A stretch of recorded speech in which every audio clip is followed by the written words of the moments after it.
저희가 Followers 시리즈를 지금 계속 하고 있는데 첫 번째 시간부터 네 번째 시간, 지지난주 시간까지의 말씀을 간단하게 40분 동안 요약을 한 다음에 오늘 본문으로 들어가도록 할게요. 첫 번째, 하나님을 알아가는 제자들이라는 제목으로 말씀 나눴습니다. 하나님을 알아가는 제자들, 그리고 그 하나님을 알아가는 제자들은 하나님을 사랑하는 제자들이다 라고 말씀드렸고요. 우리가 하나님을 사랑할 수 있음은 곧 성령으로 우리가 하나 되었기 때문에 가능하다라고 말씀을 드렸습니다. 그리고 지지난주 네 번째는 우리는 예수 그리스도와 하나 된 제자들, 제자 공동체, 즉 교회로 모이고 있다라고 말씀을 드렸어요. 그래서 지난 네 번째까지의 말씀은 교회의 본질에 대해서 굉장히 파운데이션한, 굉장히 기초가 되는, 근본이 되는 말씀을 제가 많이 말씀을 드렸어요. 앞으로도 계속 교회의 본질에 대해서 계속 반복해서 말씀을 드릴 거예요. 반복은 중요한 겁니다. 강조하는 거예요. 그래서 우리가 파운데이션을 일단 중요한 파운데이션을 깔았는데 이제 오늘부터 다음 주까지 이 두 주간은 그 파운데이션 위에 기초를 다져서 공동체가 어떤 모습으로 우리가 모이게 되며 모일 것이며 어떻게 해서 우리가 공동체적으로 하나님을 따르는 그리고 예수를 따르는 제자들이 될 것인지에 대해서 말씀을 드리려고 합니다. 교회라고 하는 것은 내 부모님이 교회에 다니셨던 분이기 때문에 혹은 직분자이기 때문에 혹은 교회를 다니면 내가 그리스도인이 된다라는 것 때문에 우리가 그리스도인이 되는 것은 아니라고 제가 누차 말씀을 드렸습니다. 교회에 헌금을 내고 일종의 멤버십 비를 내고 교회를 다닌다고 하는 것은 그냥 다니는 게 아니라는 겁니다. 교회라고 하는 것은 다니는 곳이 아니라 학원처럼 다니는 곳이 아니라 여러분들 한 사람 한 사람이 교회라고 하는 것이죠. 여러분 한 사람 한 사람을 교회라고 부르셨어요. 그래서 우리는 어디를 가나 교회입니다. 어디서나 우리는 교회예요. 여러분들 한 분 한 분이 예수 그리스도께서 우리의 죄를 사하시려고 십자가에서 죽으신 그 희생 때문에 우리가 하나님을 알게 되었다라는 것이죠. 우리가 하나님을 알고 그래서 우리가 하나님을 아버지로 따르는 자녀들이 되었고 그리고 동시에 우리는 예수님을 따르는 우리를 그토록 사랑하신 예수님을 닮아가도록 따르는 제자들이 되었다라는 파운데이션을 우리가 쭉 보고 있습니다. 이 예수께서 함께 하시는 성령께서 함께 하시는 교회, 이제는 저와 여러분들이 예수님처럼 하나님을 사랑하고 이웃을 사랑하는 참된 사람들로 새로운 인생을 살게 되었다라고 하는 것이 바로 교회의 본질 중에 하나이고 또한 이것을 더러 기독교 용어로 구원이라고 얘기를 합니다. 구원이라고 하는 것은 내가 지옥 갈 형편이었으나 천국에 가게 되었다. 단순히 천국행 기차를 탄 것만 구원이라고 하지 않고 천국행 기차를 탔으니 이제는 삶의 본질과 가치가 또한 삶의 방향과 삶의 내용이 달라졌다라는 얘기죠. 그래서 그 구원이라고 하는 것은 전에는 하나님을 사랑하지 아니하고 이웃을 사랑하지 못하였지만 이제는 예수님 때문에 나도 예수님을 닮아가며 하나님을 사랑하고 이웃을 온전히 사랑할 수 있는 사람이 되었다라고 하는 구원을 누리게 된 것이라는 거죠. 그것이 바로 복음이죠. 참 사람이 되었다. 하나님께서 원래 디자인하시려 했던 원래 본래 의도하셨던 모습으로 우리가 돌아가는 것을 구원이라고 하는 거죠. 그래서 그 구원을 누리는 사람들, 여러분들, 제자들, 교회된 사람들, 우리가 바로 교회다. 그런 공동체가 교회라고 하는 것을 우리가 계속 보고 있습니다. 고린도전서 12장 계속해서 예수님을 따르는 교회의 모습을 지금 보면서 오늘 다섯 번째 보고 있는데요. 고린도전서 전후서를 보게 되면 우리가 이제 한 가지, 여러 가지 이제 우리가 좀 염두에 두고 읽어야 될 그런 가이드라인이 있는데 우리가 고린도 전후서나 신약 성경의 그 서신서들, 사도들이 썼던 이 서신서, epistles, 이 서신서를 보시면서 우리는 한 가지 무엇을 깨닫게 되냐면 교회의 모습이 이런 거구나. 우리가 교회로서 믿는 자들로서 예수님을 따르는 자들로서 이런 생활을 해야 하는 거라는 것을 배우게 됩니다. 우리 주님께서는 하나님께서는 교회는 이런 것이다 라고 해서 어떤 공식을 주시거나 어떤 포뮬러를 주신 게 아니에요. 이쿠에이션을 주신 게 아니에요. 여기에 맞게 끼워 맞춰야 된다. 그렇게 하지 않으셨어요. 교회는 예수 그리스도의 피로 사신 몸이다라고 하셨고 그러한 복음의 본질 바탕 위에 우리가 컬러링을 해야 돼요. 색칠 공부를. 서신서가 그거를 요구하고 있는 것 같아요. 예, 교회는 이래야 되고 저래야 되고 가이드라인이 있고 그게 너무 선명하지가 않아요. 그래서 서신서를 읽는 것이 쉽지만은 않다라는 것. 특별히 바울 서신서, 고린도 전후서 같은 경우는 결코 쉽지 않아요. 예, 그럼에도 불구하고 저와 여러분들이 볼 수 있는 것은 예수 그리스도의 탄탄한 스케치 위에 저와 여러분들이 이제는 교회로서 성령의 인도하심을 따라 색칠을 해가는 그런 과정 속에 있다는 것을 보게 되고요. 오늘도 고린도전서 12장을 통해서 그런 교회 모습을 보게 됩니다. 저는 초등학교 때 특별반을 많이 했어요. 특기반. 그래서 방과 후에 여러분들도 좀 그런 거 많이 하셨잖아요. 예, 학교 끝나고 뭐 미술반을 한다든지 뭐 기악반을 한다든지 오케스트라를 한다든지. 그래서 저는 합주반을 하고 미술반을 했었어요. 예, 근데 아직도 기억에 남는 것은 우리 미술 선생님께서 저한테 그런 말씀을 하셨어요. 이제 물론 저 이제 특기생이니까 뭐 상도 많이 받고 저 전적이 괜찮았습니다. 나름대로. 예.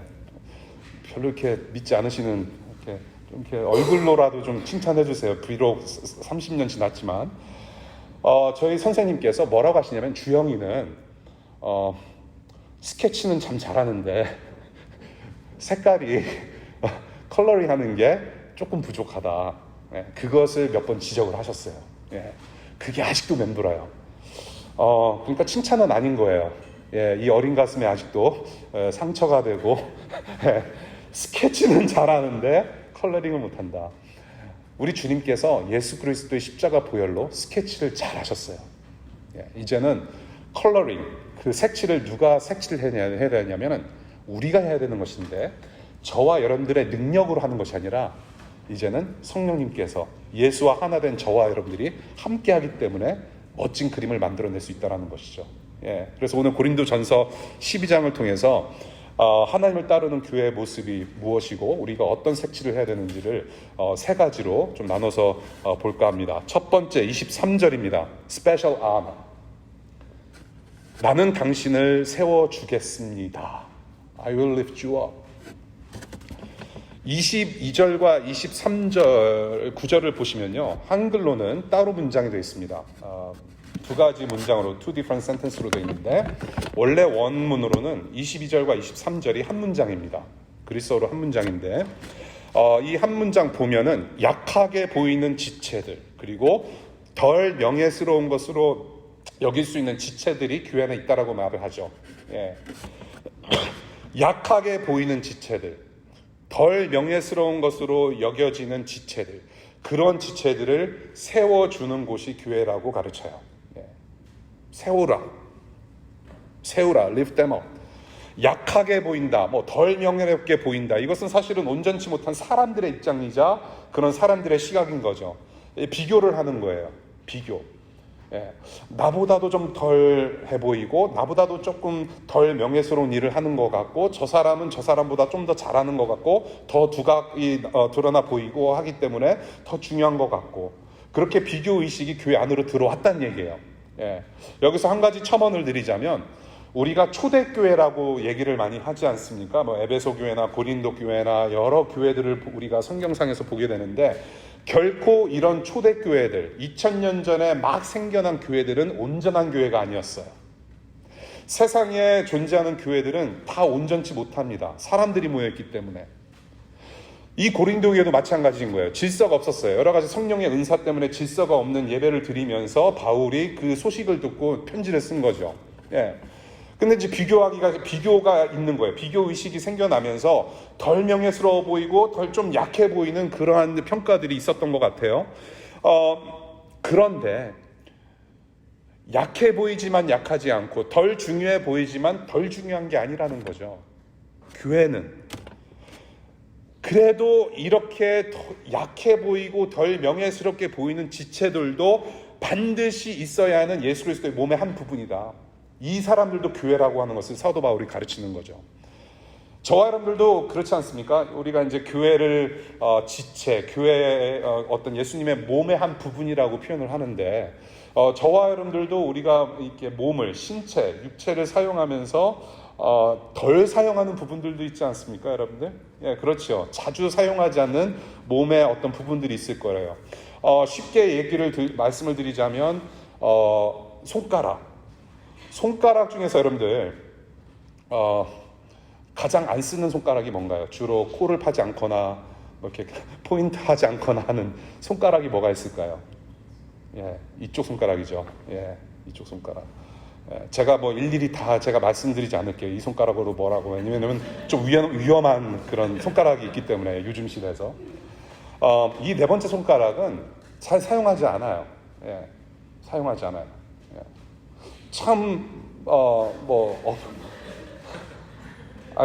이거 욕 아니잖아요. 예, 별로 쓸 데가 없어요. 별로. 유사시. 코에 뭐가 들어갔을 때 유사시 어쩔 수 없이 쓸 때는 사용 가능하지만 이 emergency case 별로 사용은 안 해요. 예, 존재감이 없어요. 이 손가락은 존재감 없어요.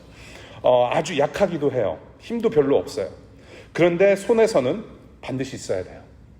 우리가 뭔가를 집어들 때, 그렇죠? 뭔가를 들어 올릴 때 반드시 필요해요. 이거 없으면 손에 힘이 안 가요. 더군다나 이 손가락이 있어야만 주먹이 가능해요. 주먹은 강력해요. There is power. 주님의 입장에서는, 주님의 시각에서는 필요 없는 사람이 하나도 없다라는 것을 가르치죠. 예, 모두가 필요하다. 사람의 입장에서 보면 교회 안이나 밖이나 우리는 비교의식 속에서 살아가요. 예, 우리의 본능이에요, 그것이. 이 자리를 빌어서 혹시라도 여러분들 중에 여러분들 부모님으로부터 비교의식을 당한 경험이 있어서 그것이 평생 아픔으로 가지고 계신 분들, 예수 그리스도 안에서 치유받으시면 좋겠어요. 예수 그리스도의 구원자의 시각으로는, 하나님 아버지의 시각과 입장에서는 여러분들은 모두 스페셜해요. 모두가 다 중요하고 모두가 다 존귀해요. 여러분들 주위에 혹시라도 나뿐만이 아니라 넷째 손가락과 같은 친구나 교우가 있으신가요? 예, 그런 분들이 있을 거예요. 그런 분들 있을 거예요. 약해 보이는, 정말로 스스로 그렇게 생각하는 분들이 계실 거예요. 그런 분들이 있다면 우리가 따뜻한 한마디, 수고했다, 너 그거 참 잘했다, 괜찮다, 그 한마디가 사람 살릴 수 있고 우리를 더욱더 하나 되게 한다는 사실을 우리가 좀 실천했으면 어떨까 하는 생각이 들어요. 예, 너는 존귀하다. You're special. 너는 특별한 존재라고 하는 것을 확인시켜줄 때 그 지체는 힘을 얻고 삶이 바뀔 수 있다는 거. 예, 바로 서로를 세워주는 교회 되실 수 있기를 바랍니다. 두 번째 포인트, 23절 같은 구절인데요. Special modesty. 나는 당신을 돕겠습니다. I will cover you. 예, 나는 당신을 돕겠습니다. Special modesty. 23절 보니까 볼품없는 지체들을 더욱 아름답게 꾸며줍니다 라고 합니다. 볼품없는 지체들을 더욱 아름답게 꾸며줍니다. 그것이 교회래요. 이 지금 2000년 전에 이 지금 그린도 교회 상황 속에서, 시대적 상황 속에서 이 당시에는 주변에 좀 헐벗고 볼품없이 사는 사람들이 좀 많았던 것 같아요. 예, 그 교회에 많이 또 들어와 있고, 그래서 그런 사람들이 많아서 나의 옷으로 그 사람들을 대신 커버해 준다라는 말이 바로 23절 구절이에요. 예, I will cover you, special modesty. 내가 당신을 돕겠다. 네가 헐벗고 있을 때 내 옷을 벗어서 커버해 주겠다라는 얘기예요. 예. 그러니까 어쩔 수 없는 상황에 놓인 교우들, 친구들을 돕자는 얘기인데, 여기서 말하는 마레스티는 뭐냐 하면 겸손, 겸허, 조심성을 다 포함한 단어입니다. 마레스티. 위축된 지체, 소외된 사람, 도움이 절실히 필요한 그런 친구, 이웃, 교우들을 겸손히 겸허하게, 그리고 조심히 다가가서 도우라는 얘기입니다. 내가 가진 것으로 커버하라는 얘기예요. 예, 그렇게 도울 수 있다는 거죠. 사랑의 반대말이 뭘까요, 여러분? 사랑의 반대말. What is 반대말 of 사랑? 사랑의 반대말을 주로 무관심이라고 표현들을 해요. 그렇죠? 무관심. 네, 무관심. 무관심 때문에 일어나는 일들이 참 많죠. 주변에 무관심 때문에 발생하는 사태들, 사건들이 상당히 많습니다. 우리 사회적으로 봐도 그렇고 뉴스를 봐도 그렇고 주변의 친구들을 봐도 그렇고 무관심 때문에 힘들어하는 사람들이 굉장히 많죠. 그 대표적인 예로 오래전에 버지니아 텍에서 총기 사건이 있었어요. 예, 오래전에 버지니아 텍에서 우리 한인 학생 한 명이 총을 난사해서 거의 30명 넘게 학교 교실 안에서 죽은 끔찍한 사건이 발생했어요. 그때 당시 제 아내가 TV 기자였는데 그때 당시에 중국 사람인 것 같다 먼저 저한테 연락이 오더라고요. 사건이 발생하자마자. 그런데 5분 지나서 다시 저한테 전화가 와요. 한국 애가 그랬다. 누가 그랬던지 사실은 it doesn't matter. 그렇죠. 예. 근데 그 친구가 굉장히 무관심 속에서 자란 친구였다라고 해요. 예. 교회도 출석을 했고 부모님 따라서 가끔씩 교회도 출석했고 그런데 너무나도 사회적으로 고립된 상태에서 학교를 다니다가 그런 사고를 저지른 것이죠. 무관심. 굉장히 힘든 학교입니다. 버지니아 텍은 여러분들 아시는 분은 아시겠지만 굉장히 고립되어 있는 지역이에요. 그래서 그곳에서 공부하는 친구들이 굉장히 정신적인 그런 스트레스를 좀 많이 받는 경향이 있는데 겉도는 무기력한 친구입니다. 그런데 그 사건이 터지고 나서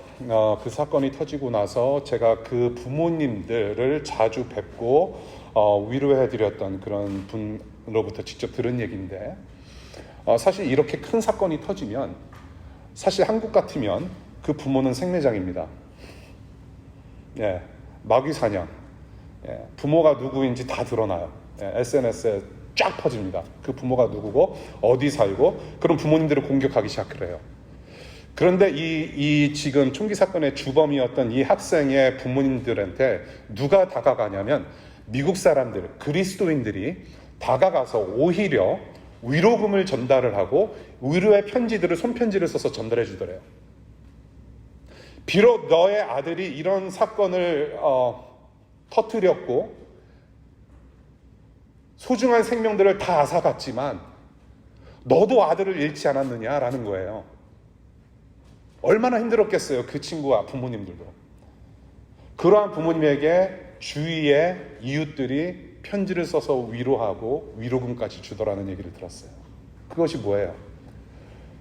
내 아들의 잘못은 맞지만 여전히 나는 위로가 필요하고 복잡한 심경이고 미안해 죽겠는데 이웃들이 와서 스페셜 마레스티 내가 가진 것으로 커버해주고 위로해줬다라는 얘기를 듣게 되는 거죠. 예. 저는 여러분들이 지금 나에게 당장 도움을 줄 수 있는 사람이 누구인지, 내가 실수를 하고 내가 죄악을 저질러서 내가 나락의 길을 걷고 있을 때, 내가 정말로 힘들어서 누워있을 때, 육체적으로 내가 아파서 누워있을 때 여러분들에게 다가가실 분이 누가 있으신가요?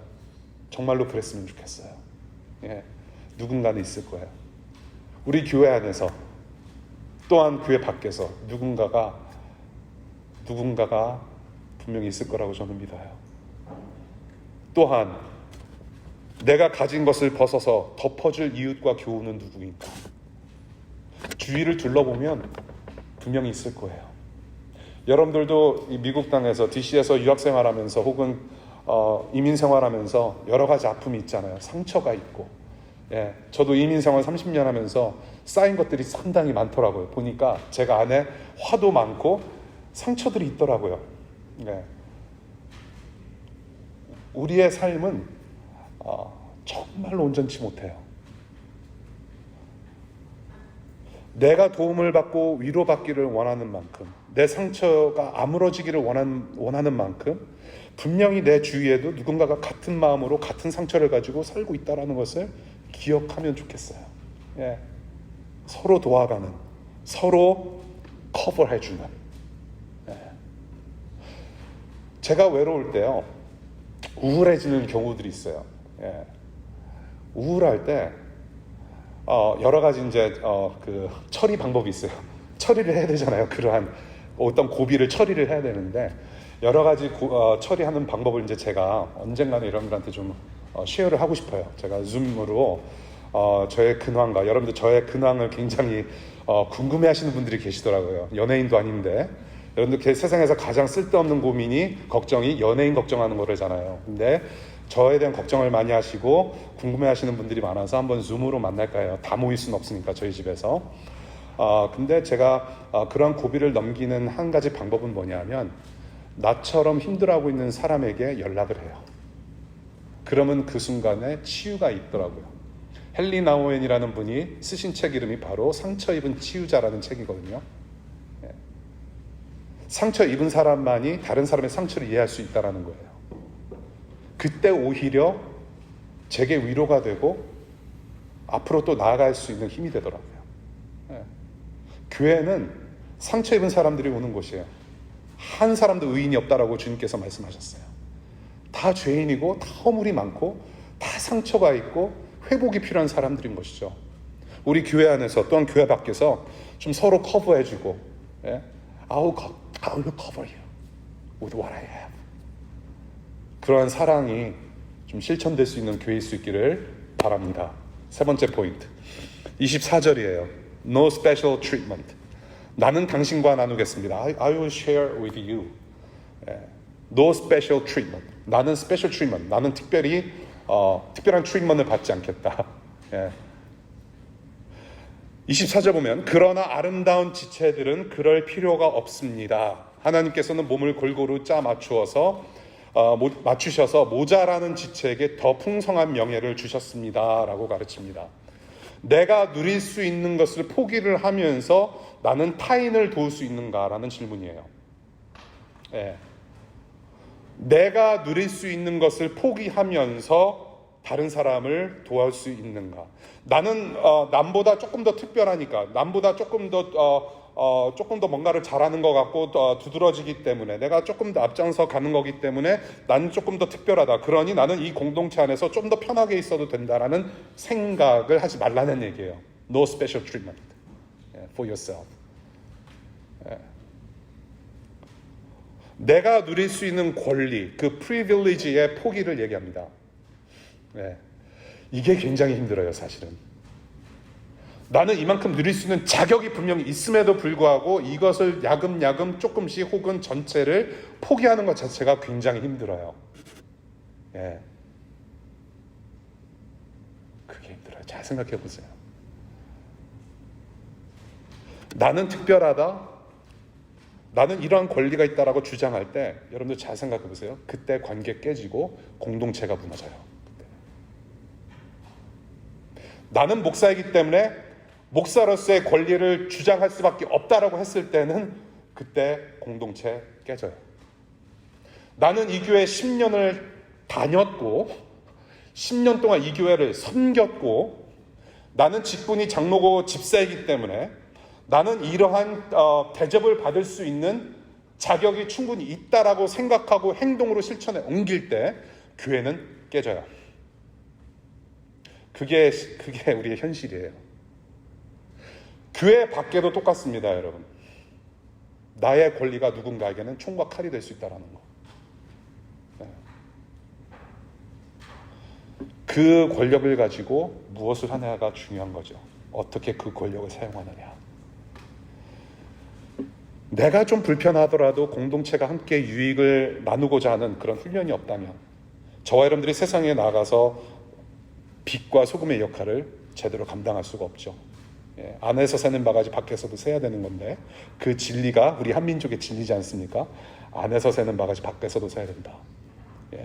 공동체가 나의 포기로 인해서 함께 유익을 누리고 함께 밥을 먹고 함께 영적인 밥을 누리면서 살아갈 때 비로소 그 바가지는 밖에서 셀 수 있다는 거. 소금은 어디서든지 늘 한결같이 녹는 존재입니다. 소금이 안 녹으면 그거는 진짜 that must be something else. 조심하셔야 돼요. 소금은 녹아져야 돼요. 소금은 그래서 자기 주장을 하지 않습니다. 설렁탕을 먹을 때 소금은 녹아져야 안전합니다. 녹아지는 존재예요. 나는 녹지 않겠다 자기 주장할 수 없는 게 소금이라는 존재예요. 교회는 녹아짐으로 나눠지는 곳이 바로 교회예요. 녹아짐으로 나누며 I will share with you. 나의 노가짐을 나누겠습니다. 그렇게 사랑을 실천하실 수 있는 여러분들 되실 수 있기를 바랍니다. 여기까지 세 번째 포인트까지 나눴어요. 오늘 말씀을 종합해보자면 지금 이렇게 웃으시는 분들, 오늘 설교 진짜 일찍 끝난다. 너무 좋아하시는데 너무 행복해하세요. 이제 시작이에요, 저. 오늘 말씀을 종합하면요, 단어 한 가지로 우리가 축약할 수 있어요. 무슨 단어로 축약할 수 있냐면 바로 사랑이라는 단어예요. 사랑. 누구의 사랑이냐? 교회 공동체의 머리 되시는 예수 그리스도의 사랑인 거죠. 그 사랑으로 이 모든 오늘 본문이 축약이 돼요. 첫 번째, special honor. 당신을 세워주겠습니다. 예수님이 여러분들을 세워주셨어요.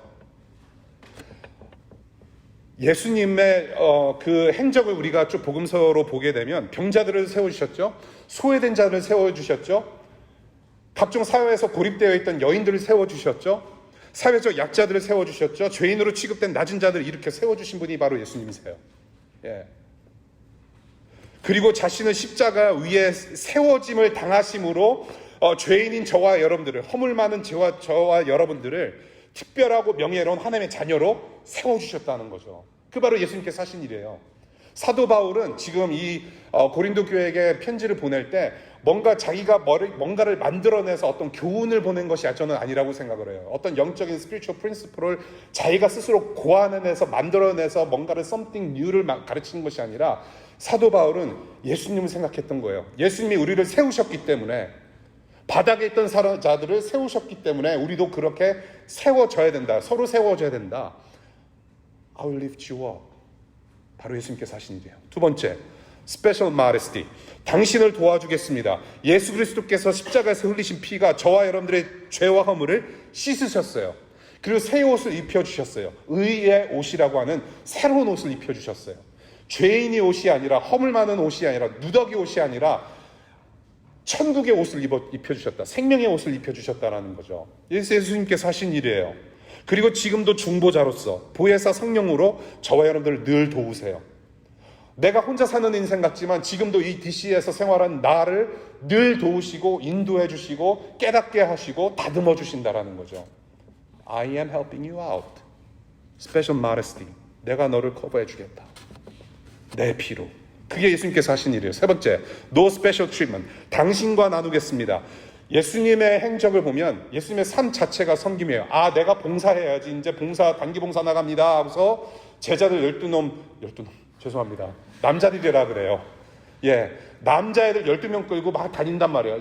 단기 봉사 끝났다고 해서 단기 봉사 끝. 이제 가서 목수일 해야지, 어부일 해야지. 그러지 않았어요. 예수님의 삶 자체가 봉사였고 섬김이었단 말이죠. 하나님과 동등함을 당연하게 여기지 아니하시고 하늘 영광의 권리를 포기하시면서까지 스스로 낮아지신 삶 자체를 사신 분이 예수님이에요. 낮아지셔서 여러분들과 죄인들과 나눌 수 있는 것들을 다 나누셨어요. 심지어는 피 마지막 한 방울까지. 이게 바로 예수님께서 하신 일이에요. No special treatment. 예수께서 여러분들 한 명 한 명을 이렇게 사랑하셨어요. Special honor, special modesty. I ain't no special treatment, but you are special. 예수님이 여러분들 한 명 한 명을 이렇게 사랑하셨어요. 세워주시고 도와주시고 자기 가진 것을 나누셨어요. 지난주에 우리 비디오를 보면서 이제 마이크를 들이대시면서 우리 프로듀서 PD들께서 예수님이 어떤 분이세요 할 때 여러분들 너무나도 잘 말씀해 주셨어요. 사실 예수님이 누구냐고 표현하는 것은 당장에 이렇게 힘들어요. 사실은. 왜냐하면 너무나도 많기 때문에. 그렇지 않습니까? 예수님의 어떤 품성과 성품을 그게 너무 많아요. 사실은 표현할 수 있는 방법들이. 근데 그 중에 하나, 제가 설교를 준비하면서 이 본문을 가지고 준비하면서 계속 생각났던 그 내용이 뭐였냐면 바로 예수님은 엄격하시지만 그래도 사랑하시는 분이다. 빙고. 하나님은 공의로운 하나님이세요. God is righteous. 엄격하세요. 죄에 있어서는 엄격하세요. 죄가 얼마나 엄격했냐면 자기 아들 예수를 죽일 만큼, 죄의 십자가를 다 쏟아붓고 죽일 만큼 엄격하신 분이었어요. At the same time, 그럼에도 불구하고 그 죄를 사하신 주님은 우리를 사랑하셨다라는 거예요. 사랑의 예수님. 지지난주에 여러분들 믿지 않으시겠지만 제가 아침 운동을 해요. 아침 운동을 하는 사람이에요. 바쁨에도 불구하고 안 놀라시는 거 보니까 당연하지, 저런 몸매니까 뭐 그렇게 생각하시는 분들이 계신데, 아침 운동이에요. 새벽에 일어나자마자 신발 신고 저는 걸어요. 빨리 걷기를 하는데 저희 동네에는 토끼가 많아요. 그래서 토끼가 노는 것들을 좀 보게 되는데 제가 걸어 다니면서 어떤 토끼를 봤는데, 모든 토끼가 그런지는 모르겠어요. 제 눈에 보이는 토끼 한 마리가 뛰어다니면서 보니까 토끼 꼬리 있잖아요. 이렇게 솜처럼, 털실 묶어놓은 것처럼 너무 귀여운 거예요. 그런데 그 토끼 색이 살색인데 그 꼬랑지만 하얀 거예요. 너무 귀엽더라고요. 너무 귀여워. 감동했어요. 그러면서 생각했어요. 저 토끼는 지 꼬랑지가 하얀 걸 알까? 토끼가 집에 가서 자기 뒤태 거울 보면서 흠뻑 취하거나 뭐 그런 일은 없을 거예요. 토끼이기 때문에. 저는 그 토끼가 근데 너무 가여웠어요. 걔 꼬랑지가 하얗고 이쁘다는 것을 알지 못하고 얘는 삶을 마감하게 되는구나. 얼마나 불쌍해요. 여러분들 한 분 한 분이 하나님의 시각으로는 다 존귀해요. 아침마다 여러분들 일어나서 눈곱 낀 머리, 풍지박산 난 머리 가지고 거울 보시면 이것도 꾸며야 되고 공사해야 되고, 마음은 공사하는 거 더 힘들고, 미국에 와서 내가 이게 무슨 난리인가 싶고, 그냥 한국 가면 좀 더 편한데, 그러자니 또 한국 가면 또 뭐 상황 나아질 것은 아니고, 나는 왜 이렇게 살아야 되는가? 덜어는 비참하고 어디 도망가고 싶고, 눈물 없이는 잠을 잘 수가 없는 여러분들의 모르는 구석을 하나님께서 보신단 말이에요. 예수님을 통해서 보여주시는 거예요. I love you that much. I see what you don't see. You are special. 여러분들이 약할 때, 스스로 보잘것없다고 낙심할 때, 자기 존재에 대해서 의심을 품을 때, 지금도 여러분들을 사랑하셔서 일으켜 세우시고, 살아갈 때 필요한 것들 공급해 주시고 덮어주시고 늘 도우시는 주님이 바로 예수 그리스도이십니다. 그 은혜가 지금 흐르고 있어요. 여러분들한테, 여러분들의 영혼 가운데, 여러분들의 몸 가운데, 여러분들의 일상 가운데 그 하나님의 선물이, 사랑의 선물이 흐르고 있습니다. 그것을 좀 믿으시고 누리시면 좋겠어요. You are loved. 말씀 이제 맺을게요. 서로에게 속한 제자들, 주님의 은혜를 입었어요. 이제는 주님의 은혜를 입은 여러분들이 이제 그 은혜를 흘려보내야 돼요. 그 은혜를 흘려보내면서 주님께서 우리를 이렇게 사랑하셨구나, 또한 그런 사랑, 그 은혜 흘려보내고 본을 보이셨다라는 것. 바울은요, 아까도 말씀드렸지만 예수 그리스도의 복음에 사로잡힌 자고 예수님에 미친 사람이에요. 고린도 교회에 이 편지를 보냈을 때 예수님이 우리를 이렇게 사랑하셨기 때문에 교회도 이렇게 사랑함이 마땅하다, 그 심정으로 편지를 보냈던 것 같아요. 예수님의 사랑, 우리를 사랑하신 예수님, 교회 머리신 예수님 그 방법대로 우리가 주님을 닮아가면서 사랑을 실천하는 거룩한 의무가 있다라는 거 명심하고 갔으면 좋겠습니다. 9년 전 이맘때 공동체 관련돼서 제가 설교를 한 적이 있는데 예배 모임 마치고 나서 페이스북을 보니까 SNS 보니까 우리 교회 어떤 교우가 이런 글을 간증을 합니다. 제가 읽어드릴게요. 누가 아플 때 위로해 줄 자신은 없으니까 어떨 때 어떤 약을 써야 하는지, 어떤 처치를 해야 하는지, 어느 병원에 데려가야 할지는 아는 사람이 되어야지. 그런 고백을 남기더라고요. 해줄 자신은 없는데 어떨 때 약을 써야 되는, 어떤 약을 써야 되는지, 어떤 처치를 해야 되는지, 어떤 병으로 데려가야 할지는 아는 사람이 되어야 된다라는 고백을 해요. 누릴 수 있는 내 영광과 특권을 포기하고 정말로 더 투자하고 공부해서 누군가를 돕겠다는 의지와 뜻을 세우고 실천하는 것이 이미 누군가에게는 위로의 시작이라고 하는 거죠. 누군가는 여러분들 기다리고 있어요. 옆에 있는 분들, 교회 밖에 이 세상에서 만나는 모든 분들, 우리의 삶의 의지와 뜻이 예수님께서 세상을 향해 있듯이 아파하며 슬퍼하는 이 세상에 여러분들의 뜻과 의지도 향해 있기를 바랍니다. 그 이전에 우리 공동체 먼저 한번 둘러보시고 이번 한 주간 동안 이러한 세 가지의 사랑의 섬김을 실천하실 수 있기를 다시 한번 당부드립니다. 기도하겠습니다.